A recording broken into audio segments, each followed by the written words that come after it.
سے فی مذمت السخریۃ والغیبۃ والنمیمہ، سورۃ الحجرات، تفسیر ابن کثیر۔ الحمدللہ رب العالمین، والصلاة والسلام علی اشرف الانبیاء وسید المرسلین سیدنا محمد وعلی آلہ واصحابہ اجمعین۔ اللہم صل علی سیدنا محمد وعلی آل سیدنا محمد کما صلیت علی ابراہیم وعلی آل ابراہیم فی العالمین انک حمید مجید۔ اعوذ باللہ من الشیطان الرجیم، بسم اللہ الرحمن الرحیم۔ یا ایہا الذین آمنوا لا يسخر قوم من قوم عسى أن يكونوا خيرا منهم ولا نساء من نساء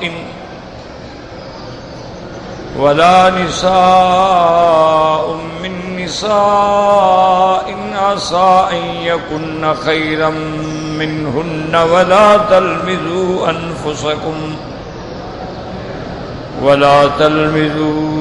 أنفسكم ولا تنابزوا بالألقاب، بئس الاسم الفسوق بعد الإيمان، ومن لم يتب فأولئك هم الظالمون۔ قال المؤلف والمفسر رحمه الله تعالى أدام النفع بعلومه وعلومكم في الدارين آمين، إلى أن قال ينهى تعالى عن السخرية بالناس واحتقارهم والاستهزاء بهم۔ اللہ تبارک و تعالیٰ نے ان آیات میں مسلمانوں کو حکم دیا ہے، منع کیا ہے کہ لوگوں سے سخریہ نہ کریں، لوگوں کو حقیر نہ سمجھیں، لوگوں سے استہزاء اور ٹھٹھا مخول نہ کریں۔ کما ثبت فی الصحیح عن رسول اللہ صلی اللہ علیہ وسلم انہ قال الکبر بطر الحق وغمس الناس وجاء ویروى وغمط الناس۔ حضور پاک صلی اللہ علیہ وسلم نے ارشاد فرمایا کہ کبر کا معنی یہ ہوتا ہے حق کو چھپانا اور لوگوں کی حقارت کرنا۔ غمس بھی آیا، غمط بھی آیا۔ والمراد من ذلك احتقارهم واستصغارهم، لوگوں کو حقیر سمجھنا، لوگوں کو صغیر سمجھنا، ذلیل سمجھنا کہ یہ کیا ہیں، کیڑے مکوڑے ہیں، حقیر لوگ ہیں، گندے لوگ ہیں۔ اس قسم کا نظریہ کسی کے بارے میں رکھنا جو ہے وہ اللہ کے قرآن کے خلاف۔ انسان انسان ہوتا ہے اور تمام انسان جو ہیں وہ سب انسان ہیں، اور حضرت آدم علیہ السلام اور حضرت حوا کی اولاد ہیں۔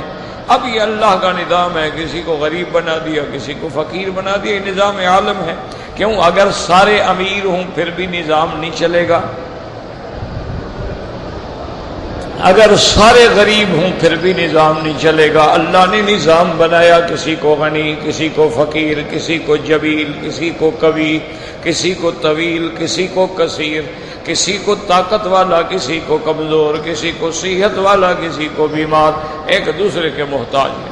اب آپ دیکھیں کہ کروڑوں پتی لوگ ہیں، ایک ڈرائیور کے بھی محتاج ہیں، اربوں پتی لوگ ہیں، گھر میں صفائی کرنے والے کے بھی محتاج ہیں، اربوں پتی لوگ ہیں، حمام دھونے والے کے بھی محتاج ہیں۔ اگر وہ نہ آئے تو خود حمام دھوئیں گے۔ اللہ کا ایک نظام ہے، اللہ نے ایک ایسا نظام بنایا ہے کہ ہم ایک دوسرے کے محتاج۔ غریب کو دولت کی ضرورت ہے، دولت والے کو غریب کی محنت کی ضرورت ہے۔ اگر دونوں انصاف کریں، عدل کریں تو کبھی بھی دنیا میں فساد پیدا نہ ہو۔ اب فرماتے ہیں هذا حرام فإنه قد يكون المحتقر أعظم قدرا عند الله تبارک و تعالی۔ کسی دوسرے کو حقیر سمجھنا، گھٹیا سمجھنا حرام ہے اللہ کے ہاں۔ ہو سکتا ہے کہ جس کو تم گھٹیا سمجھ رہے ہو وہ اللہ کے ہاں بہت بڑے مرتبے والا ہو۔ کتابوں میں تاریخ میں آتا ہے کہ ہندوستان میں دلی کی جامع مسجد کے بعد کے علاقے میں ایک ندی تھی، چھوٹی نالا جیسے ہوتا ہے جس میں گندا پانی شہر کا بہتا ہے، سیوریج کا پانی جس میں جاتا ہے، وہاں ایک مجذوب تھا، بیٹھا رہتا تھا، پھٹے پرانے کپڑے، بال کھلے ہوئے، کبھی غسل نہیں کیا، مٹی پڑی ہوئی، بس دو میلی کچیلی چادریں باندھ کے، گرمی ہے سردی ہے، بس اسی گندے نالے بدبودار کے کنارے پہ ایک درخت کے نیچے بیٹھے رہتے تھے، اور عادت یہ تھی کہ شام کو یا سو جاتے تھے یا شام کو ندی کے بالکل کنارے پہ بیٹھ کے ایک بڑی چھڑی رکھی ہوئی تھی، اس سے پانی کو مارتے رہتے، کھیلتے رہتے۔ اتفاق یہ ہوا کہ کوئی بڑا آدمی، کوئی سرمایہ دار، بگڑے تگڑے نوجوان جیسے آج کل ہیں نا، جن کو کسی چیز کا ہوش نہیں ہوتا، وہ جناب 3 پیس سوٹ پہنے ہوئے اور اپنی ایک محبوبہ کو کسی معشوقہ کے ہاتھ میں ہاتھ ڈالے ہوئے اس کے ساتھ گزر رہے تھے، اور اس نے اسی وقت جو چھڑی ماری تو سارا گندا پانی جو ہے نا اس پہ آ گیا۔ اس عورت پہ جو جا رہی تھی نا، وہ قریب اس طرف تھی، اس پہ سارا پانی جو آیا تو اس کا پورا کپڑے شپڑے سارے گندے ہو گئے، گندا پانی، بدبودار پانی۔ اب جناب اس نوجوان کو جو جوش آیا تو اس نے دیکھا، اس نے گالی بھی دی، اور اس کے ہاتھ میں ایک سٹک تھی، آ کے زور سے اس فقیر کو ماری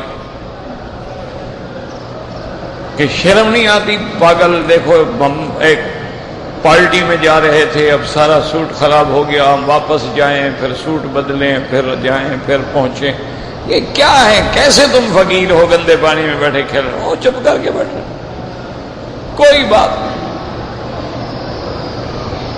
مار کے دونوں واپس لوٹے کہ بھی اب گھر جا کے کپڑے بدلے، اب تو حالات تو خراب ہے، اس حالت میں تو آدمی پارٹی میں نہیں جا سکتا ہے۔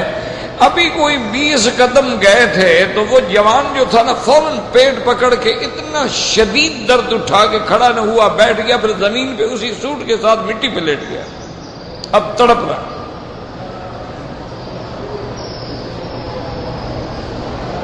وہ عورت چونکہ اس قسم کے معاشرے کی تھی نا، وہ سمجھ گئی، اور نے کہا دیکھو اچھا خاصا آدمی ہے، نہ کچھ کھایا نہ پیا، پیٹ میں کیسے درد ہو گیا؟ معلوم ہوتا ہے اس فقیر کی بد دعا لگ گئی۔ وہ جناب اس نے اس کو وہیں چھوڑا، وہ سمجھ گئی کہ اس کا علاج ہسپتال میں نہیں ہے، ڈاکٹروں کے پاس نہیں ہے، اس کا علاج تو اسی فقیر کے پاس ہے۔ وہ واپس آئی اور ہاتھ باندھ کے اس نے کہا حضرت مہربانی کریں، اللہ کے لیے معاف کر دو، غلطی ہو گئی، اس نے واقعی زیادتی کی آپ کے ساتھ، آپ تو اپنے خیال میں پانی پہ مار رہے تھے، آپ نے تو نہیں دیکھا کہ میں گزر رہی ہوں۔ اور نے یوں کر کے دیکھا، کہنے لگا بی بی میں نے تو کوئی بد دعا شدوا نہیں کی ہے، بات یہ ہے کہ ہم نے پانی کا چھڑی ماری، گندا پانی تیرے کپڑوں پہ گر گیا، تیرے یار کو غصہ آ گیا، تم نے ہمیں مارا، ہمارے یار کو بھی غصہ آ گیا، اب بھگت ہو جاؤ۔ کہا تمہارے یار کو بھی تو غصہ آیا ہے نا، پھر ہمارا بھی تو کوئی یار ہے، اس کو بھی غصہ آ گیا، تم نے ہمیں بیعت کیوں مارا؟ وہ بہرحال معافی مانگے، اس نے کہا اچھا جاؤ، معاف کیا، وہ کھڑا ہو گیا، چلو۔ تو اس لیے بندہ کبھی کسی کو حقیر نہ سمجھے کہ یہ تو جی گرا پڑا آدمی ہے، یہ تو دیکھو جی پتہ نہیں پاک بھی ہے، پتہ نہیں ناپاک بھی ہے، پتہ نہیں کبھی اس نے غسل بھی کیا ہے کہ نہیں کیا ہے۔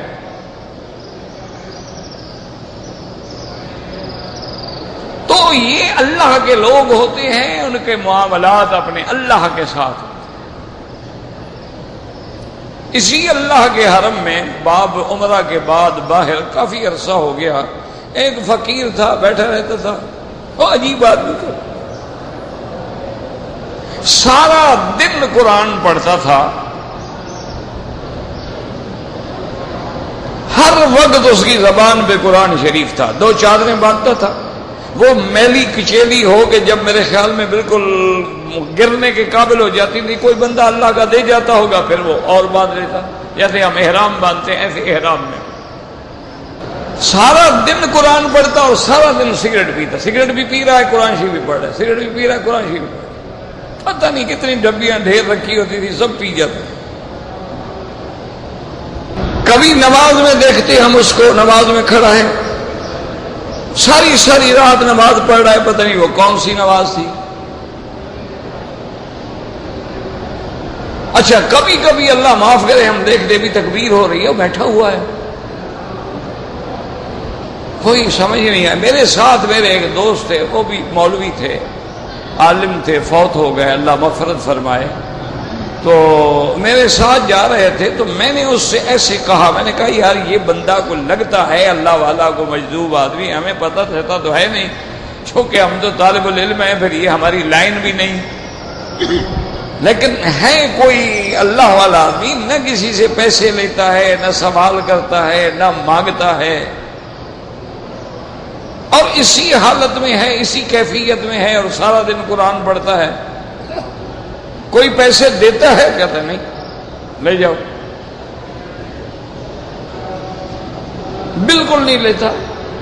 وہ میرے دوست جو تھے، مولوی تھا نا، مولوی تو پھر مولوی ہوتا ہے نا، انہوں نے کہا مکی صاحب آپ بھی بادشاہ بنتے ہیں، جس کو چاہیں فقیر بنا دیں اور جس کو چاہیں امیر بنا دیں اور جس کو چاہیں پیر بنا دیں، یہ کوئی 2 روپے ریال دیتا ہوگا، آدھا ریال، 2 ریال، 5 ریال نہیں لیتا ہوگا، زیادہ پیسے تو مزہ لے کے نہ لیں۔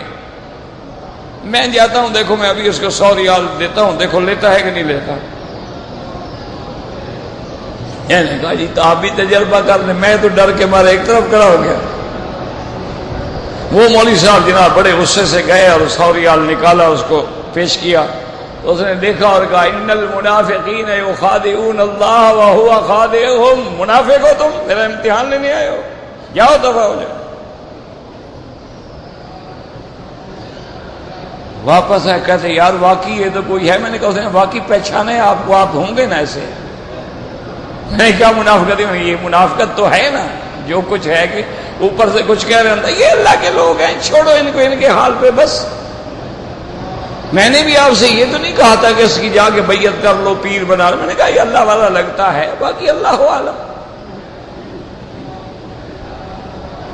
اور کبھی کئی دفعہ میں نے اس کو دیکھا ماشاءاللہ کہ وہ عمرے کے لیے، کبھی اللہ مجھے توفیق دیتا تھا، اب تو گھٹنے جواب دے گئے، تو عمرہ کرنے کے لیے ہم جاتے تھے تنیم، تو میں اپنی گاڑی میں جاتا تھا تو وہ پیدل آ رہا ہوتا تھا، دوڑ رہا تھا، احرام باندھا ہوا ہے اور تنیم سے نیت کر کے دوڑ رہا ہے۔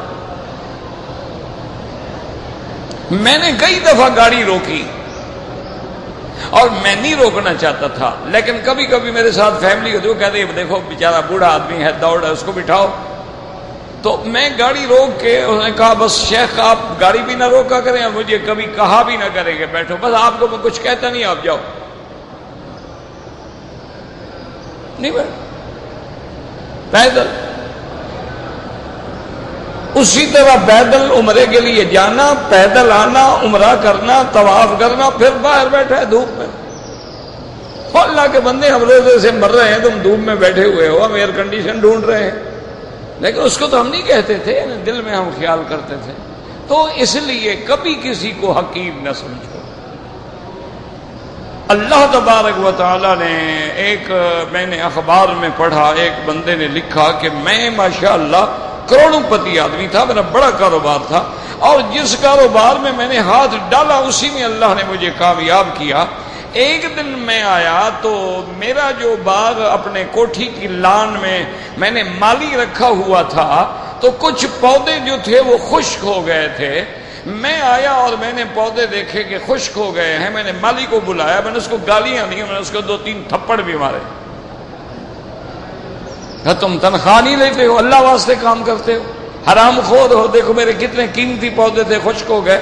اس نے کہا حضرت میری بات سنیں، میری کوتاہی نہیں ہے، اللہ جانے یہ پودوں کو یہ مٹی راس نہیں آئی کیا ہے، میں روزانہ محنت کرتا ہوں لیکن یہ سوکھتے جا رہے ہیں، میرا قصور نہیں۔ انہوں نے کہا 2-3 تھپڑ، میں کہا نکل جاؤ، ابھی حساب کرو، پیسے لو، بھاگ جاؤ۔ انہوں نے کہا میرے چھوٹے چھوٹے بچے ہیں، مجھے نہ نکالو، لیکن میں نے نکال دیا، وہ روتا ہوا چلا گیا۔ انہوں نے کہا مکی صاحب اخبار میں نے پڑھا، اس نے لکھا کہ چند دن گزرے، ہر کاروبار میں گھاٹا، ہر کاروبار میں گھاٹا، نتیجہ یہ نکلا کہ میں فٹ پاتھ پہ خود سڑک پہ آ گیا۔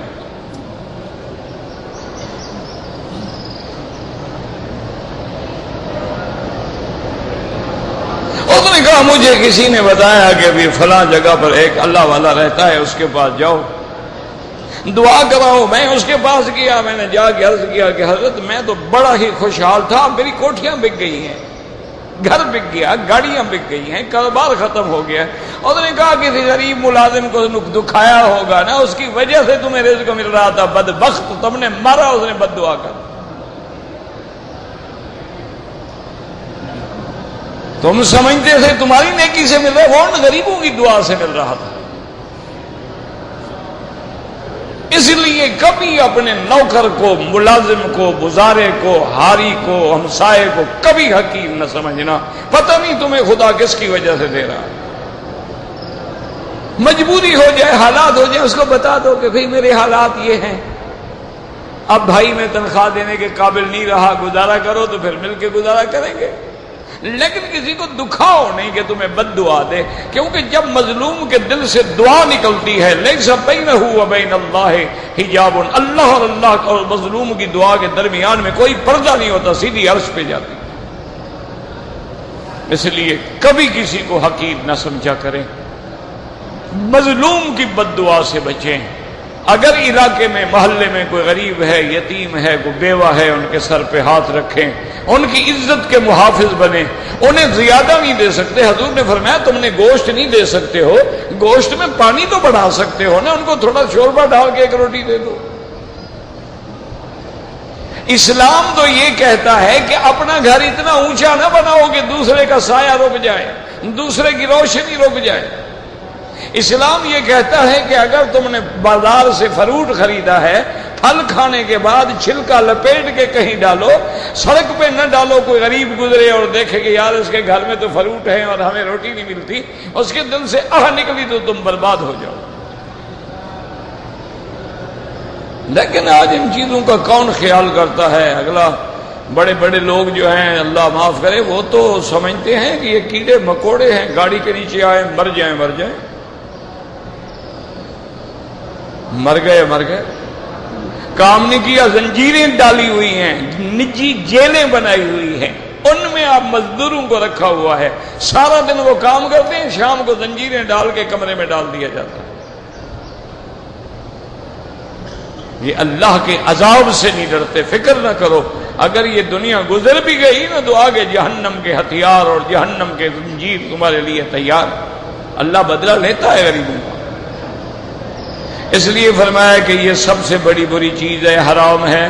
کبھی جس کو تم حقیر سمجھ رہے ہو، اعظم قدرا من اللہ وحب الیہ من الساخر منہ المحتقر لہ، اللہ کے ہاں اس کی بڑی عزت ہوتی ہے، وہ مذاق کرنے والے سے زیادہ اللہ کو محبوب ہوتا ہے۔ ولہذا قال تعالی، اس لیے اللہ حکم دیتے ہیں ایمان والو، یا ایھا الذین آمنوا لا یسخر قوم من قوم عسى ان یکونوا خیرا منہم ولا نساء من نساء عسى ان یکن خیرا منہن ونص علی نہی الرجال وعذب بنہی النساء۔ اللہ پاک نے پہلے فرمایا کہ مرد مردوں کے ساتھ احتکار نہ کریں، پھر عطف ڈال کے فرمایا عورتیں بھی عورتوں کو حقیر نہ سمجھیں، استہزاء نہ کریں۔ اب فرماتے ہیں ولا تلمزوا انفسکم ولا تنابزوا بالالقاب، لا تلمزوا انفسکم ولا تلمزوا الناس والحماز واللماز من الرجال مذموم ملعون كما قال تبارك وتعالى ويل لكل همزة لمزة والهمز بالفعل واللمز بالقول كما قال الله عز وجل هماز مشاء بنميم أي يحتكر الناس يحمزهم طاغيا عليهم ويمشي بينهم بالنميمة وهي اللمز بالمقال۔ اب اللہ فرماتے ہیں ولا تلمزوا انفسکم، حماز اور لماز جو ہیں یہ مذموم ہے، ملعون ہے، جیسے اللہ نے فرمایا ویل لکل ہمزۃ لمزہ۔ یاد رکھیں حمز کہتے ہیں کہ بالفعل کسی کی توہین کی جائے ہاتھ سے، اشارے سے، اور لمز کہتے ہیں کہ زبان سے کسی کو حقیر سمجھا جائے، یہ دیکھو جی یہ بڑا گندا آدمی ہے، یہ دیکھو کبڑا ہے، یہ دیکھو اندھا ہے، یہ دیکھو کیسے چلتا ہے، یہ دیکھو کہ شکل کا بندہ ہے، یہ دیکھو اس کے چہرے پہ ایسے حکارت ہے۔ تو یاد رکھیں کہ لمز کا معنی ہے اشارے سے ہاتھ سے پاؤں سے کسی کی تحقیر کرے، اور لمز کا معنی ہے زبان سے کسی کی تحقیر کرے۔ اللہ نے فرمایا ویل لکل ہمزۃ لمزہ، حمز سے بھی اور لمز سے بھی، ہاتھ سے بھی اور پاؤں سے بھی اور زبان سے حقارت کرنے والوں کے لیے جہنم کی سزا ہے۔ جیسے اللہ فرماتی ہے حماد مشاء بنمیم، اے یحتقر الناس، لوگوں کو حقیر سمجھتا ہے اور ان کے اندر سرکش بن کے اکڑ کے چلتا ہے، اور ان کے درمیان میں چغل خوری اور غیبت بھی کرتا ہے۔ یاد رکھیں کہ لمز جو ہے مقال زبان سے ہوتا ہے۔ اللہ نے فرمایا ولا تلمزوا انفسکم، اللہ نے فرمایا کہ اپنے آپ کو، اپنے نفسوں کو حقیر نہ سمجھو۔ کیا ماننا؟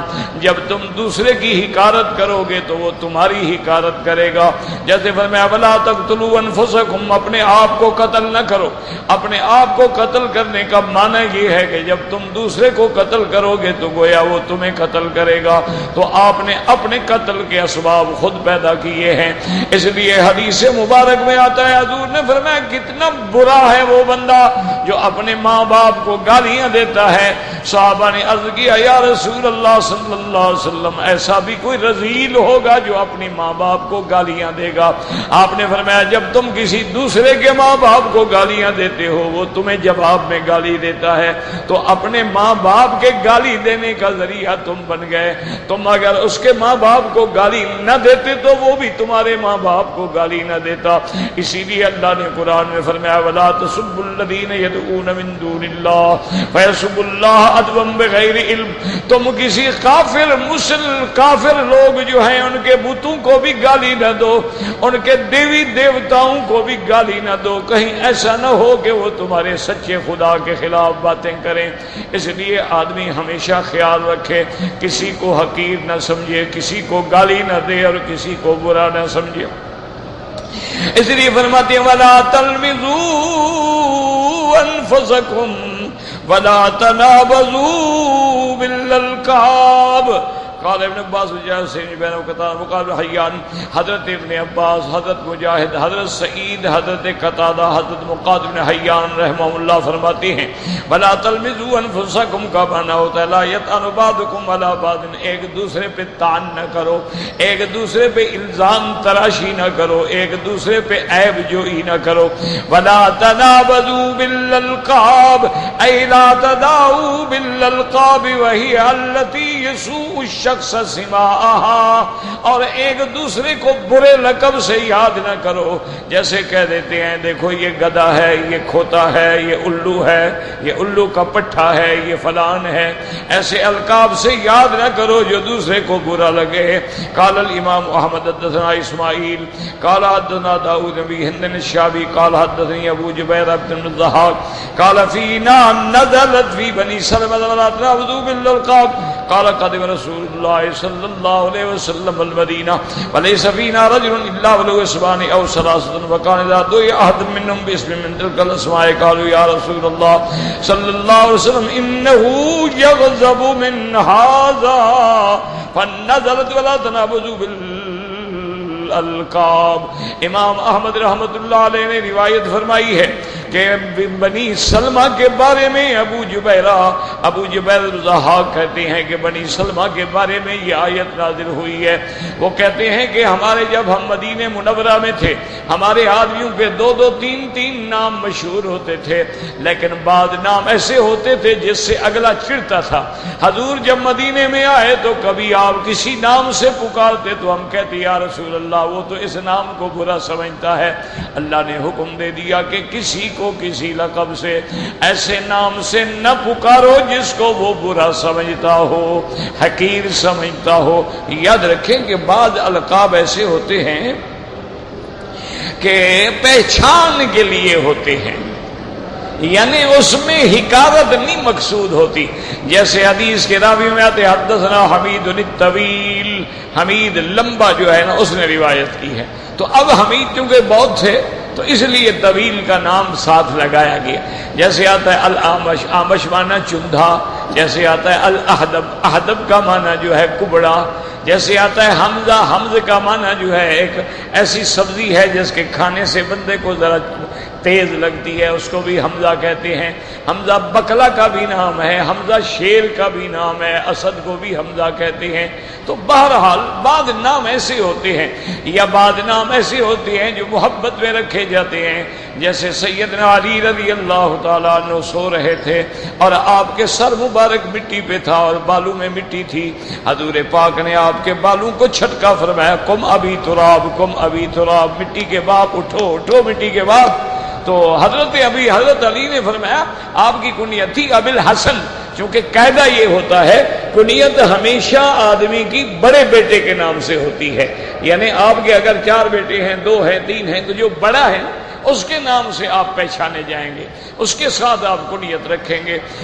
آپ نے اس کے بعد فرمایا کہ آج کے بعد مجھے ابی الحسن نہ کہا کرو، وہی کنیت دو جو محبت میں مجھے حضور نے دی ہے، ابی تراب، مجھے وہ زیادہ پسند ہے۔ اسی طرح سیدنا ابی ہریرہ، آپ کا نام عبد الرحمن ابن صخر ہے، دوس قبیلے کے ہیں، لیکن کوئی نہیں جانتا عبد الرحمن، بڑے سے بڑے طالب علم سے بھی پوچھو اس کو بھی نام نہیں آتا۔ کنیت اتنا مشہور ہے، ہر آدمی جانا ہے۔ نبی ہریرہ رضی اللہ تعالیٰ عنہ، ابی ہریرہ سے ایک دن ایک صحابی نے پوچھا، اس نے کہا کہ ابی ہریرہ ہمیں مہربانی کر کے بتاؤ کہ یہ تمہاری کنیت کیسے ہو گئی ابی ہریرہ؟ اس نے کہا وجہ یہ ہے کہ جب میں چھوٹا تھا تو بکریاں شکریاں چرایا کرتا تھا، ایک چھوٹی بلی میں نے پال رکھی تھی، ایک چھوٹی سی بلی تھی، میں نے اس کو پالا ہوا تھا، تو اس کو میں کھلاتا تھا پلاتا تھا، اور رات کو میں اس کو درخت کے اوپر ایک جگہ بنائی ہوئی تھی اس کے اوپر رکھ کے اس کو محفوظ کر دیتا تھا، اس کو کوئی کتا شتا نہ کھا جائے، اور صبح جب میں بکریاں نکالتا اس کو اتار کے پھر اپنے ساتھ لے جاتا تھا۔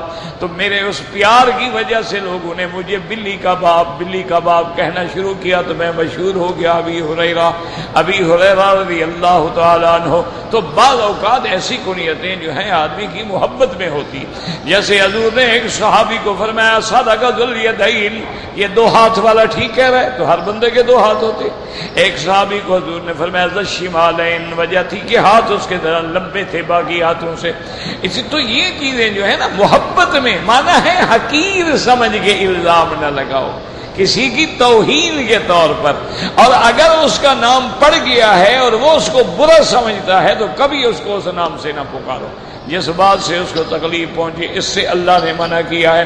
فرمایا وَلَا تَنَابَزُوا بِالْأَلْقَابِ، رواہ ابو داؤد عن موسیٰ ابن اسماعیل عن وہب بن داؤد بہ وقولہ جل وعلا بئس الاسم الفسوق بعد الایمان، اے بئس الصفت والاسم والفسوق والتنابز بالالقاب کما کان اہل الجاہلیہ یتناطون بعد ما دخلتم فی الاسلام وحقلتموہ۔ اللہ نے فرمایا دیکھو تو صحیح، مسلمان ہونے کے بعد، مومن ہونے کے بعد فاسق کہلانا کتنا برا نام ہے، کتنی بری بات ہے کہ تم مومن ہو، ایمان والے ہو، ایمان امن سے ہے، اسلام سلامتی سے ہے، اور مسلمان تو ہوتا ہی وہ ہے المسلم من سلم المسلمون من لسانہ ویدہ۔ حضور نے فرمایا مسلمان وہ ہے جس کے ہاتھوں سے زبان سے دوسرا محفوظ رہے، دوسرے کو نہ زبان سے تکلیف پہنچائے نہ ہاتھوں سے تکلیف پہنچائے۔ اللہ نے فرمایا من لم یتب من ھذا فاولئک ھم الظالمون، جو آدمی ان چیزوں سے توبہ نہیں کریں گے اللہ کے منع کرنے کے بعد، پھر وہ اپنے جانوں پہ خود ظلم کریں گے اور اس کی سزا بھگتیں گے۔ اب اللہ فرماتے ہیں یا ایھا الذین آمنوا اجتنبوا کثیرا من الظن ان بعض الظن اثم ولا تجسسوا ولا یغتب بعضکم بعضا ایحب احدکم من یأکل لحم اخیہ میتا فکرہتموہ واتقوا اللہ ان اللہ تواب الرحیم۔ یقول تعالی ناہیا عباد المؤمن کثیر من الظن فهو التہمۃ والتخون للأہل والأقارب والناس فی غیر محلہ لأن بعد ذلك يكون اسما مہدا فلیجتنب کثیر منہ احتیاطا۔ اب جناب اللہ نے یہاں مومنوں کو حکم دیا ہے کہ بلا وجہ برے برے گمان نہ کیا کرو، بلا وجہ لوگوں پہ تہمتیں نہ لگایا کرو، بلا وجہ اپنے رشتہ داروں پہ اپنے گھر والوں پہ برے برے تصورات، برے برے تہمتیں، چونکہ بعض گمان جو ہے وہ گناہ ہوتا ہے۔ تم گمان کر رہے ہو کہ ایسے وہ نہیں ہوتا تو بلا وجہ تم گناہ میں مبتلا ہو گئے۔ وروينا عن أمير المؤمنين عمر بن الخطاب رضي الله تعالى عنه أنه قال لا تظن بكلمة خرجت من أخيك المؤمن إلا خيرا وأنت تجد لها في الخير محملا. حضرت امیر المؤمنین عمر بن الخطاب رضی اللہ آپ فرماتے تھے کہ خیال کیا کرو کسی کلمے کے بارے میں جو کسی مومن کی زبان سے نکلے، اچھا گمان کرو اور اچھی بات پہ اس کو محمول کرو، بلا وجہ اس کا غلط مطلب نہ لو کہ نہیں جی نہیں اس کے کہنے کا مقصد یہ تھا، نہیں جناب اس کے اندر یہ بات تھی، بظاہر یہ کہہ، تم اندر جانتے ہو، عالم الغیب ہو، تو ایسے گمان کیوں کرتے ہو جس کا تمہیں علم نہیں ہے.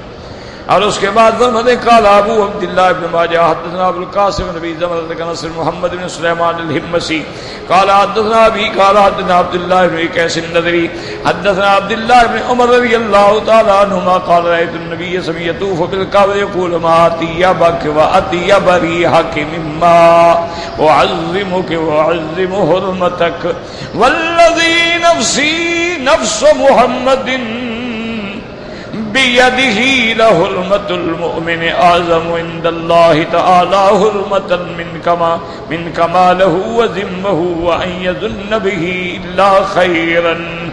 اس روایت میں آتا ہے حضرت عبداللہ ابن عمر فرماتے ہیں رضی اللہ تعالی عنہما میں نے مدنی سرکار کو دیکھا، رحمت دو عالم صلی اللہ علیہ وسلم کو دیکھا.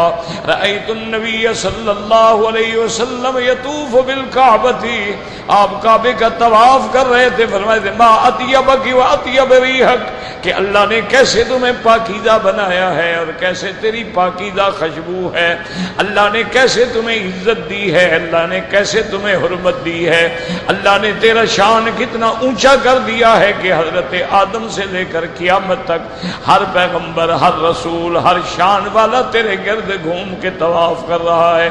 اللہ نے تجھے شان والذی نفس محمد بیدہ، آپ نے فرمایا مجھے قسم ہے اس ذات پاک کی جس کے قبضہ قدرت میں میری جان ہے، لحرمت المؤمن اعظم عند اللہ حرمتا منکی. آپ نے فرمایا اے کعبہ، ایک مسلمان کی حرمت اور عزت جو ہے تجھ سے بھی زیادہ ہے اللہ کے ہاں، وہ کعبے سے بھی اس کی زیادہ حرمت ہے، اور اس کا مال، اس کا ذمہ، اور یہ بھی حکم ہے کہ ہم اس کے بارے میں جب بھی گمان کریں اچھا گمان کریں. ظن المؤمنین خیرا، حکم ہے کہ جب بھی مومن کے بارے میں گمان کرو تو اچھا گمان کرو. یعنی ایک مومن کی حرمت، عزت، عظمت اللہ کے کعبے سے بھی زیادہ ہے. اب آپ خود اندازہ فرمائیں کہ کعبے کی طرف تو پاؤں ہی نہ کرو اور مسلمان کو گالیاں دو، مسلمان کو حقیر سمجھے جس کی عزت و حرمت کعبے سے بھی زیادہ ہے، جس کی شان کعبے سے بھی زیادہ ہے. وتفرد به ابن ماجہ من هذا الوجه وقال مالك عن بالزناد النبي هريرة رضي الله تعالى عنه قال قال رسول الله صلى الله عليه وسلم إياكم والظن فإن الظن أكذب الحديث. آپ نے فرمایا خبردار خبردار یہ نہ کہا کرو کہ میرا گمان ہے، میرا گمان ہے. سب سے بڑا جھوٹ یہی ہے کہ میرا گمان ہے. کیا تمہارا گمان ہے؟ بات جانتے ہو بات کرو، نہیں ہے تو کبھی نہیں جانتا. بس یہ کہنی میرا گمان ہے کہ یہ چور ہے، میرا گمان ہے اسی نے میرے پیسے نکالے ہیں، کوئی دلیل ہے، کوئی بات ہے، ایسے بلا وجہ مومن کو تہمت دے رہے. اور آپ نے فرمایا لا تجسسوا ولا تحسسوا، ایک دوسرے کی ٹوہ نہ لگایا کرو، جاسوسیاں نہ کیا کرو. ولا تنافسوا ولا تحاسدوا، مقابلہ بھی نہ کیا کرو، ایک دوسرے سے حسد بھی نہ کیا کرو. ولا تباغضوا، ایک دوسرے سے بلا وجہ بغض بھی نہ رکھا کرو. ولا تدابروا، ایک دوسرے سے جھگڑا بھی نہ کیا کرو. وکونوا عباد اللہ اخوانا، سب بھائی بن کے رہو، مومن بن کے رہو. ہر مومن کلمے پڑھنے والا بھائی ہے. رواه البخاری عن عبد الله بن يوسف بن يحيى بن يحيى وابو داود بن مالك به وقال سفيان الثوري بن عيينة عن الزهري عن انس رضي الله عنه قال قال رسول الله صلى الله عليه وسلم لا تقاطعوا، ایک دوسرے سے قطع تعلق نہ کرو. ولا تدابروا، اصل تدابر کا معنی ہوتا ہے پشت دے کے چلنا، کہ ایک کا منہ ادھر ہو ایک کا منہ ادھر ہو. یہ مومن کی شان نہیں ہے کہ ایک دوسرے کے ساتھ. قیامت والے دن مومن جو ہوں گے علی سرر متقابلین، اللہ فرماتے ہیں کہ وہ جنت میں عرش پہ تختوں پہ کرسیوں پہ بیٹھے ہوں گے، ایک دوسرے کے سامنے ہوں گے. کیا معنی؟ محبت ہوگی نا، وہاں بغض ہوگا ہی نہیں. فرمایا لا تدابروا ولا تباغضوا، ایک دوسرے سے بلا وجہ بغض نہ رکھا کرو. ولا تحاسدوا، حسد نہ کیا کرو کہ دیکھو اللہ نے جناب اس کو مکان دیا، دولت دی، مجھے کیوں نہیں دیا. یہ حسد بندے کو تباہ کر دیتا. ولا تباغضوا ولا تدابروا وكونوا عباد الله اخوانا ولا يحل لمسلم ان يهجر اخاه فوق 3 ايام.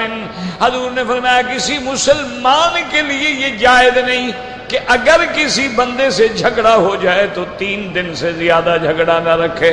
3 دن کے اندر اندر جا کے کہہ دے السلام علیکم. اگر وہ جواب نہ دے اب گناہ اس پر ہے، اب تمہارے اوپر کوئی گناہ نہیں ہے. کیونکہ اگر دنیاوی دین کا جھگڑا ہے تو وہ تو سالوں تک بھی رہ سکتا ہے، لیکن دنیاوی جھگڑا ہو جائے، لڑائی جھگڑا دنیا کا، کاروبار کا، معاملات کا، تو فوراً ایک دوسرے کو ختم کرو. 3 دن سے زیادہ ایک دوسرے سے جدا نہ رہیں. رواه مسلم والترمذی وصححه من حدیث سفیان بن عیینہ وقال الطبرانی حدثنا محمد بن عبد الله القرمطی الحدوی حدثنا بکر بن عبد الوهاب البدری قال حدثنا اسماعیل بن قیس الانصاری قال حدثني عبد الرحمن بن محمد بن ابي الرجال النبي عن جدي حارثة بن عمر رضي الله تعالى عنه قال رسول الله صلى الله عليه وسلم 3 لازمات لأمتی. میرے محبوب نے، محبوب دو عالم حضرت محمد مصطفیٰ صلی اللہ علیہ وسلم نے فرمایا 3 چیزیں ہیں میری امت میں یہ رہیں گی، لوگوں میں رہیں گی. 3 چیزیں ہیں میری امت میں بھی یہ پائی جائیں گی. الطیرۃ والحسد وسوء الظن. ایک چیز یہ ہے تیرا. تیرا کا معنی کیا معنی؟ فال پکڑنا، کہ کوا بول رہا ہے جی آج کوئی مہمان آنے والا. یہ دیکھو گھر میں 20 بندے رہتے ہیں، وہ سارے جاہل ہیں، کوے کو علم ہے. کوے نے کہاں شروع کی، انہوں نے کہا ہاں دیکھا آج کوئی مہمان آ رہا ہے. آج جناب بلی آگے کالی نکل گئی، بس راستہ کاٹ گئی جی، آج کام بالکل نہیں ہوگا. چلو چھوڑو بجی واپس جاؤ، آج کام ہوگا ہی نہیں. یہ تیرا جو ہے یہ اصل میں یہ کافروں کی عادات تھی. جاہلیت کے اندر کافر جو تھے نا کام کے لیے نکلتے، دیکھتے کہ پرندہ بیٹھا ہے اس کو ایسے کنکر مارتے، اگر وہ دائیں طرف اڑ گیا کہتے ہاں کامیابی ہو گئی، اگر وہ بائیں اڑ گیا ناکام ہو گیا. اب پرندہ ہے پاگلو، کبھی وہ دائیں اڑے گا کبھی بائیں اڑے گا، یہ کوئی بات ہے نا. جیسے آپ نے نہیں دیکھا آپ کے ہاں طوطا بیٹھا ہوتا ہے وہ فال نکالتا ہے، یعنی بندہ اتنا جاہل ہے، طوطے کو پتا ہے وہ قسمت کا کارڈ لے کے، وہ کوئی کارڈ تو نکالنا ہے نا اس کو. آپ اس کو 10 دفعہ بھیجتے رہے، ہر دفعہ ایک نیا کارڈ نکال لے گا، تمہاری قسمت 1 منٹ میں بدل رہی ہے. یہ جاہلوں کے عقیدے ہیں. یہ تصور جو ہے کافروں کا عقیدہ ہے کہ جی خیال کرنا بدھ والے دن سفر نہ کرنا ورنہ گلے پڑ جائے گا سفر. بدھ والے دن عذاب آیا تھا پہلی قوموں پہ، تو عذاب آیا تھا کافروں پہ، آیا تھا مسلمانوں پہ. اگر عذاب کافروں پہ آیا تھا تو مسلمانوں کے لیے تو خوش ہونے والا دن ہے. اور پھر بدھ والے دن تو اللہ نے نور پیدا کیا ہے. اس لیے امام ابو حنیفہ رحمۃ اللہ علیہ فرماتے ہیں کہ طالب العلم اپنی علمی کتابیں بدھ کے دن شروع کریں تو اللہ ان کو سمجھنا آسان کر دیتا ہے، کیونکہ نور جو ہے علم ہے اور علم جو ہے وہ نور ہے. اور اللہ تبارک و تعالی نے بدھ والے دن نور کو پیدا فرما دی. فرمایا والحسد، اور میری امت میں حسد بھی رہے گا. او یہ کیوں بڑا ہو گیا، یہ کیوں بڑا آدمی بن گیا، یہ حسد. وسوء الظن، اور دوسروں کے بارے میں برا گمان رکھنا. یہ 3 چیزیں میری امت میں بھی رہیں گی. فقال رجل وما يذهبني يا رسول الله من هن فيه قال اذا حسدت فاستغفر الله واذا ظننت فلا تحقق وَإِذَا تَطَيَّرْتَ فَامْضِ.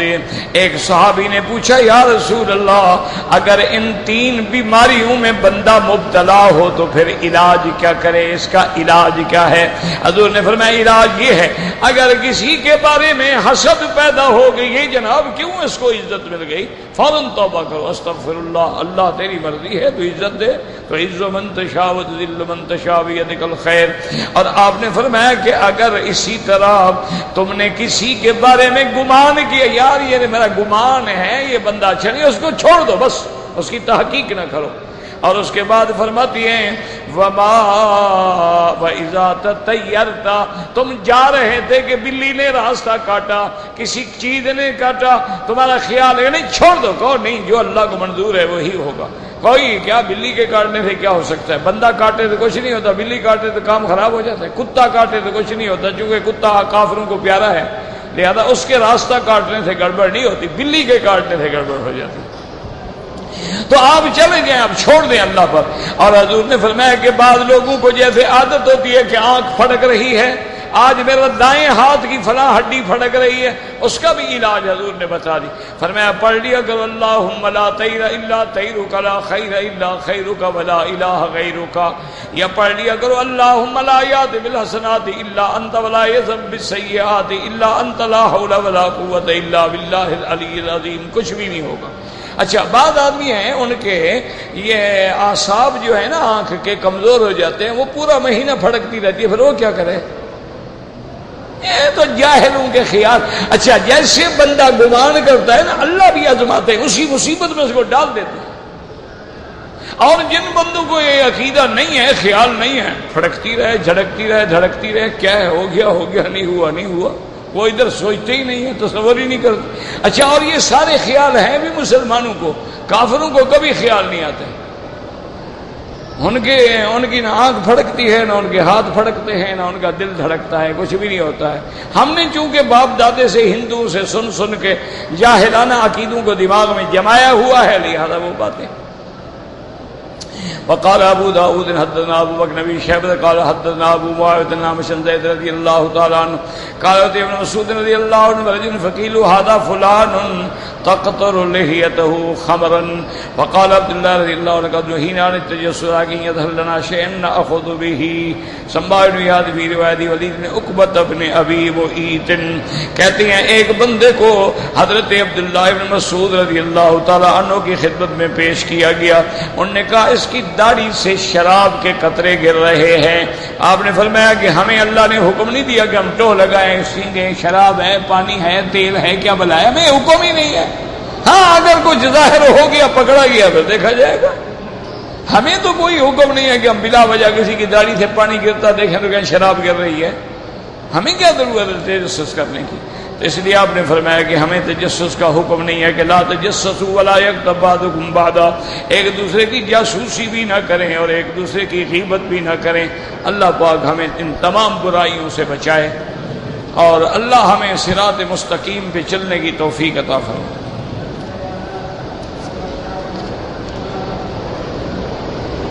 اگر ایک آدمی ہے وہ زندہ ہے، اس کے لیے کوئی دوسرا آدمی عمرہ کرے، میرا بھائی زندہ کے لیے ضرورت نہیں ہے، دعا کرو اللہ اس کو عمرہ نصیب کرے۔ ہاں بعض علماء کہتے ہیں کہ اگر وہ بندہ کسی کو وصیت کرے کہ یار تم میرے لیے عمرہ کرو تو پھر تو وہ کر سکتا ہے، ورنہ نہیں کر سکتا ہے۔ بہتر یہ ہے کہ تم اپنے لیے عمرہ کرو، اس کے لیے دعا کرو۔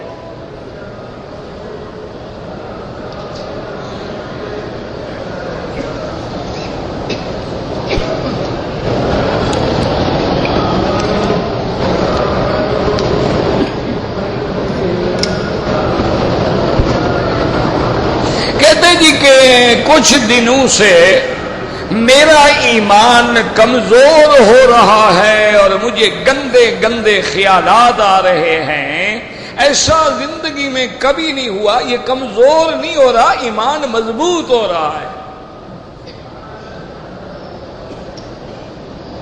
حضرت علی رضی اللہ تعالی عنہ سے ایک آدمی نے کہا کہ حضرت مجھے بڑے گندے گندے وسوسے آتے ہیں، گندے گندے خیال۔ آپ نے فرمایا اچھا تم اس مقام پہ پہنچ گئے ہو؟ انہوں نے کہا کیا مطلب؟ انہوں نے کہا اندر ایمان ہوگا تو شیطان چھیڑے گا نا، اگر تمہارا دل ایمان سے خالی ہو اس کو وسوسے ڈالنے کی ضرورت ہی کیا ہے؟ اب دیکھو نا جی، ایک آدمی ہے اللہ معاف کرے وہ کفر میں یا شرک میں یا اس کے بعد گناہوں میں ڈوبا ہوا ہے، وہاں شیطان کو محنت کرنے کی کیا ضرورت ہے بھائی؟ وہ تو محنت وہی کرے گا نا کہ جس بندے کو ڈر ہے یار یہ برا خیال کیوں آیا، اس برے خیال سے ڈرنا جو ہے یہی تو علامت ایمان ہے۔ یہ تو اچھی بات ہے، کوئی بری بات نہیں ہے، جس کو تم برا کہہ رہے ہو اچھی بات۔ کہتا ہے جی کہ ہم آج گئے تھے جبل نور کو زیارت کے لیے، تو ایک مولوی صاحب نے کہا کہ یہ جبل نور ہے، تو اب ہمیں سمجھ نہیں آتا کہ جبل کو تو نور کہنا جائز ہو اور محمد مصطفیٰ کو نور کہنا ناجائز ہو۔ یہ اصل میں تمہارے دماغ میں خناس ہے، تم نے بات سمجھی نہیں۔ جبل کو نور کہنے کا کیا معنی ہے کہ یہ جبل نور کا بنا ہوا ہے یا پتھروں کا ہے؟ پہلے مجھے آپ یہ سمجھائیں کہ یہ جبل جو ہے جس کو جبل نور کہتے ہیں، یہ نور سے بنا ہوا ہے یا پتھروں سے بنا ہوا ہے؟ اگر پتھروں سے بنا ہوا ہے، نور اس لیے کہتے ہیں کہ اسی پہ نور قرآن اترا تھا، اللہ نے قرآن کو نور کہا ہے۔ بات سمجھو، اللہ نے قرآن میں فرمایا ہے انزلنا الیک نورا مبینا، میرا مدنی ہم نے آپ کی طرف کھلا ہوا نور اتارا ہے۔ اللہ نے حضور کی امت کو حکم دیا واتبعوا النور الذی انزل معہ، تم میرے مدنی کے اس نور کے ساتھ اتباع کرو جو ہم نے ان پہ اتارا ہے، یعنی قرآن نور ہے۔ تو جب قرآن نور اس پہاڑ پہ اترا تو اس کو نور کہہ دیا گیا، یہ معنی نہیں کہ وہ نور کا جبل ہو گیا۔ تم حضور کو کہو نور نبوت ہے، نور ہدایت ہے، تو کوئی منع نہیں۔ مسئلہ یہ ہے کہ کیا حضور جنس نور سے ہیں یا جنس بشر سے ہیں؟ اگر جنس نور سے کہو گے تو کافر ہو جاؤ گے، منکر قرآن ہو جاؤ گے۔ اللہ کہتا ہے اعلان کر دو انما انا بشر مثلکم قل سبحان ربی هل كنت الا بشر رسولا وما ارسلنا قبلك الا رجالا نوحی الیہم۔ محمد مدنی آپ سے پہلے بھی ہم نے انسان نبی بھیجے ہیں، آپ بھی بشر ہیں، آپ بھی رسول ہیں۔ تو اللہ کے نبی کو نور کا معنی نور ہدایت، اگر کوئی عقیدہ رکھتا ہے کوئی بات، اس طرح تو ہر مومن بھی نور ہے، ایمان نور ہے، قرآن نور ہے۔ نور کا کیا معنی ہوتا ہے؟ نور معنی روشنی۔ جیسے آدمی اندھیرے میں جا رہا ہو تو کسی غار میں گر جائے گا، تو جب ایمان کی روشنی اندر آ گئی تو اب شرک کی غار سے بچ گیا، بدعات کی غار سے بچ گیا، گناہوں کی غار سے بچ گیا، اب وہ روشنی میں آ گیا، ایمان کی روشنی مل گئی۔ جب ہمیں قرآن کا علم آ گیا ہم روشنی میں آ گئے، یہ حلال ہے یہ حرام ہے، یہ جائز ہے یہ ناجائز ہے، یہ توحید ہے یہ شرک ہے، یہ رسالت ہے یہ تکذیب ہے۔ تو اس کا معنی یہ ہوتا ہے، یہ نہیں ہوتا کہ جبل کو نور کہہ دیا تو جبل نور ہو گیا۔ کیا عقل کی بات ہے؟ اللہ نے عقل چھین لیا ہے کیا؟ اس طرح تو پھر کسی آدمی کا نام نور محمد رکھ دیتے ہو تو وہ بھی نور ہو گیا، نہ اس کے بچے ہوں گے نہ کھانا کھائے گا، چونکہ نور ہے نا حضرت۔ پھر تو کئی عورتوں کے نام بھی تم نے نور جہاں رکھے ہوئے ہیں، وہاں کیا کرو گے؟ خدا کا خوف کرو، بات سمجھنے کی کوشش کرو۔ یہ دلیل ہے کہ جبل نور ہو گیا تو نبی نور کیوں نہ ہو گیا؟ انا للہ و انا الیہ راجعون۔ بات سن کے بھی دکھ لگتا ہے نا، کیا اللہ نے عقل نہیں؟ یہ دلیل ہوتی ہے، ایک مولوی نے کہہ دیا جبل کا نام۔ دلیل یہ دو، یہ قرآن کی آیت ہے جو کہہ رہی ہے کہ ہم نے اللہ کے نبی کو بشر نہیں بنایا، نور بنایا۔ دلیل یہ ہوتی ہے، حدیث پڑھو کہ حضور نے فرمایا ہو کہ او لوگو خبردار مجھے بشر نہ کہنا، میں نور ہوں۔ حضور تو بار بار فرما رہے انما انا بشر انسا کما تنسون واغضب کما تغضبون۔ فرمایا خبردار میں بھی بشر ہوں، میں بھی بھول جاتا ہوں جیسے تم بھول جاتے ہو، مجھے بھی غصہ آ جاتا ہے جیسے تمہیں غصہ آ جاتا ہے۔ بی بی عائشہ سے پوچھا کہ جب حضور گھر کے اندر ہوتے ہیں تو ہمیں بتلائیں گھر میں، آپ نے فرمایا انہ بشر من البشری، آپ بھی تو انسان ہیں نا، کبھی ہمیں مدد کرتے ہیں، کبھی آگ جلانے میں مدد کرتے ہیں، کبھی اپنے کپڑے کو ٹانکا لگا لیتے ہیں، کبھی اپنی جوتی کو سی لیتے ہیں، کیوں؟ بشر من البشری، انسان ہیں۔ اور یاد رکھو اللہ کے نبی کی بشریت کا انکار کرو گے تو حضور کی 9 بیویوں کا شوہر کس کو کہو گے؟ تو خدا کا خوف کرو. پھر آپ بی بی فاطمہ رقیہ اور زینب ام کلثوم کا ابا کس کو کہو گے؟ پھر حسن حسین کا نانا کس کو کہو گے؟ نور کی تو اولاد ہی نہیں ہوتی، ورنہ مجھے جبریل کی بیوی دکھاؤ. ایسے لوگوں نے بس اپنے عقیدے بنا رکھے ہیں. وہ جی نور کہیں گے تو ادب ہے اور بشر کہیں گے تو حضور کی توہین ہے. اللہ نے قرآن میں توہین کی ہے نبی کی؟ اللہ نبی کی تعریف کرتا ہے، توہین کرتا ہے. انا للہ و انا الیہ راجعون. کوئی مولوی کہتا ہے کہ وتر جو ہے مغرب کی نماز کی طرح پڑھیں، بالکل ٹھیک کہتا ہے. بی بی یعنی مسلم شریف کی حدیث ہے، عبداللہ ابن عباس رضی اللہ تعالیٰ راوی ہے، وہ کہتے ہیں میں اسی لیے رات کو حضور کے گھر آ کے لیٹ گیا، میں دیکھوں کہ حضور تہجد کیسے پڑھتے ہیں. پر میں تہجد پڑھی ثم اوتر بثلاث، پھر 3 رکعتوں کے ساتھ آپ نے وتر پڑھا. اسی طرح پھر اور صحیح حدیث میں آتا ہے کہ حضور وتر کے اندر پہلی رکعت میں پڑھتے تھے سبح اسم ربک الاعلی، دوسری میں قل یا ایھا الکافرون، اور تیسری میں قل هو اللہ احد. تو یہ کتنے بنتے ہیں؟ تو 3 رکعتیں تو ساری حدیث میں موجود ہے. یہ تو مسلم کی حدیثیں ہیں. ہاں جو لوگ سلام پھیر کے 1 رکعت پڑھتے، ہم نے تو کبھی اعتراض نہیں کیا، پڑھتے وہ بھی 3 ہیں. پہلے 2 رکعت پڑھ کے سلام پھیر دیتے، ہم سلام نہیں پھیرتے بس. اور سنن النسائی میں اور مسلم میں ساری حدیثیں موجود ہیں. میں نے عمرہ کیا تھا لیکن بال میں نے تھوڑے تھوڑے کٹائے. اب اس کا حل یہ ہے کہ بال کٹوا لو. بال نہیں کٹواؤ گے تو دم پڑ جائے گی، چونکہ تم نے تھوڑے تھوڑے کٹوائے تھے پھر احرام سے نکلے تھے. اب صرف بال پورے کٹا لو کہ جو میں نے غلطی کی ہے میں پوری کر رہا ہوں، کوئی پھر دم نہیں پڑے گا.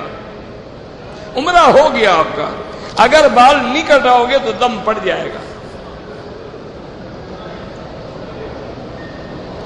کہتا ہے جی کہ اگر کسی آدمی کا چپل جو ہے حرم کے باہر سے چوری ہو گیا یا گم ہو گیا، وہ کسی اور کا چپل اٹھا لے. یار تم بھی ماشاءاللہ پڑھے لکھے لوگ ہو، تم مجھے فتویٰ دو، کسی کی بیوی حرم میں گم ہو گئی وہ کیا کرے؟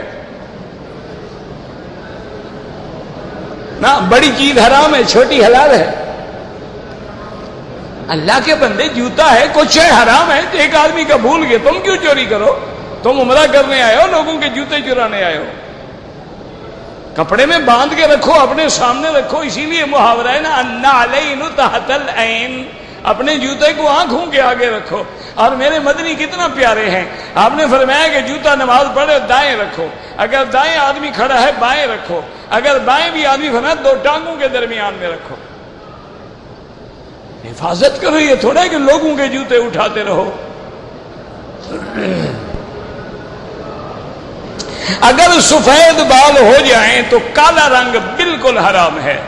باقی جو مرضی ہے رنگ لگا سکتے ہیں آپ نے تو بس جوانی ظاہر کرنی ہے نا. کوئی ڈارک براؤن، کوئی میڈیم براؤن، کوئی لائٹ براؤن، کوئی گولڈن کلر لگا لے، شوق ہی ظاہر کرنا ہے نا. باقی کس کو دھوکہ دو گے بھلا کالا رنگ کر کے؟ بیوی کو دو گے، وہ تو جانتی ہے تمہاری قوت. لوگوں کو دھوکہ دینا چاہتے ہو کالا رنگ لگا کر. کہتے ہیں سب سے پہلے کالا رنگ فرعون نے لگایا تھا، اللہ عالم. حدیث میں تو نہیں ہے لیکن سابقہ کتابوں میں ہے. بہرحال کالا نہ لگاؤ، باقی جو مرضی ہے لگاؤ. آپ نہیں گئے ہیں تو بہرحال بولڈنگ تبدیل ہو گیا، کیا ہو گیا تو ہماری کیا کریں؟ کیا کرنے کا کیا مطلب ہے؟ کچھ نہیں، واپس آ گئے، نماز پڑھو، طواف کرو، سب کچھ کرو. جب جاؤ طواف ودا کر کے چلے جانا. تم تو دعا کرو، شکر کرو اللہ نے 1-2 دن اور نصیب کر دیے. ایسی غلطی تو ایجنٹ ہمیشہ کرتے رہیں.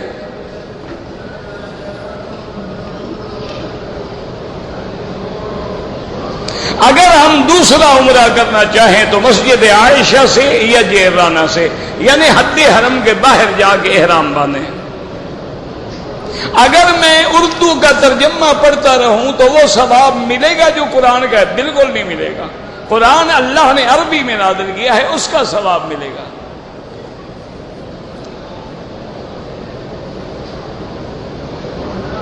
کہتے ہیں جی کہ میں علماء سے شرارت نہیں کرتا، میں نے تو فضائل صدقات پڑھے تھے اور اس میں مجھے ایک اعتراض نظر آیا تھا۔ آپ جناب فضائل صدقات کا وہی صفحہ کھول کے پڑھیں کہ وہ عبارت لکھنے والے نے خود بنائی ہے یا کسی کتاب سے نقل کی ہے۔ اگر انہوں نے کسی اور کتاب سے نقل کی ہے تو اس کتاب والے پر جو مقدمہ کرو، پھر اس مولوی کو آ کے پکڑ لینا۔ ان میں اس مولوی صاحب کا ایک لفظ بھی نہیں ہے، وہ سارے حوالے ہیں، یا طبرانی کے ہیں، یا منذری کے ہیں، یا ترغیب کے ہیں، یا ترہیب کے ہیں، یا کنز العمال کے ہیں، اور کتابوں کے انہوں نے نقل کیا ہے۔ تو اصل مجرم تو وہ ہے نا جنہوں نے اپنی کتابوں میں لکھا ہے، پہلے ان کو پکڑ لو، ان کو جو سزا دے دینا، پھر آ جانا کٹھے چل کے اس مولوی کو بھی پکڑ لیں۔ مسجد الحرام میں عورت حیض کی حالت میں نہیں آ سکتی ہے، باہر بیٹھے گی۔ طواف الوداع کے بعد اگر اللہ موقع دے بالکل حرم میں آؤ اور طواف کرو، نمازیں پڑھو۔ کوئی طواف الوداع کا معنی یہ تھوڑا ہے کہ اللہ نے ہمیں نکال دیا ہے۔ اگر عمرے میں مشین پھرواؤ، اگر بال اتنے ہیں مشین میں آ جاتے ہیں تو پھروا لو۔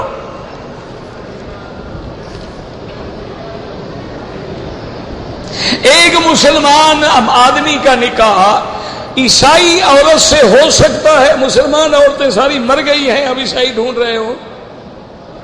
بہرحال ہو سکتا ہے جناب، بشرطے کہ وہ عیسائی ہو۔ آج کل جو ہے یہ تو بے دین ہے، یہ عیسائی کہاں ہیں؟ وہ صحیح معنی میں حضرت عیسیٰ کے دین پہ چلنے والی ہو۔ اس کو کہو مجھے ذرا انجیل کے 2 سبق سنا دے، پتہ لگ جائے گا عیسائی ہے۔ یہ تو نام ہے، عیسائی ہیں، یہودی ہے، فلاں۔ اصل جو صحیح معنی میں اہل کتاب ہیں اس سے نکاح جائز ہے۔ یہ تو بے دین ہے، لا مذہب ہے، ان کا تو کوئی مذہب ہی نہیں ہے۔ داڑھی ایک مشت اس کی لمبائی ہونی چاہیے۔ اگر ایک آدمی کے والدین زندہ ہیں، جہاد پہ جائے نہیں، والدین سے اجازت لے۔ یہ تو حدیث میں ایک صحابی نے پوچھا، فرمایا تمہارے والدین ہیں؟ انہوں نے کہا، جاہد جاؤ اپنے والدین کی خدمت کرو۔ بال تھوڑا کاٹا، آئندہ خیال رکھو۔ میرے اوپر زیادہ قرض ہے، زیادہ سے زیادہ استغفار پڑھا کرو۔ استغفر اللہ، زیادہ جتنا پڑھ سکو پڑھو۔ میں عمرے پہ آ جاتا ہوں، مجھے سمجھ نہیں آتی کہ پیسے کہاں سے آتے ہیں۔ اللہ کا شکر کرو، مجھے بتانے کی کیا ضرورت ہے؟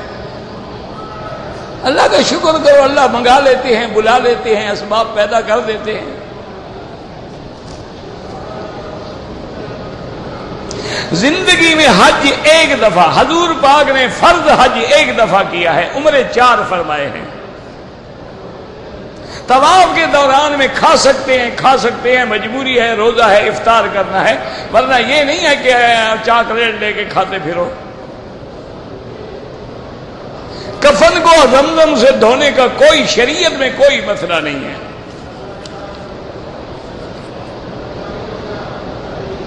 والد کا عمرہ کیا، سر نہیں مڈایا، بہرحال دم پڑ گئی، اپنا کرو یا کسی کا کرو، سر مڈانا ضروری ہے۔ بال ہوں نہ ہوں تب بھی اس طرح پھروانا ہے۔ میری شادی کو کئی سال ہو گئے، اولاد نہیں ہوتی، ڈاکٹروں کے پاس جا کے چیک اپ کراؤ، میڈیکل چیک اپ کراؤ، اپنا بھی بیوی کا بھی پتہ لگے نا بیمار کون ہے، پھر جو بیمار ہو اس کا علاج کراؤ۔ ربنا تقبل منا انک انت السمیع العلیم۔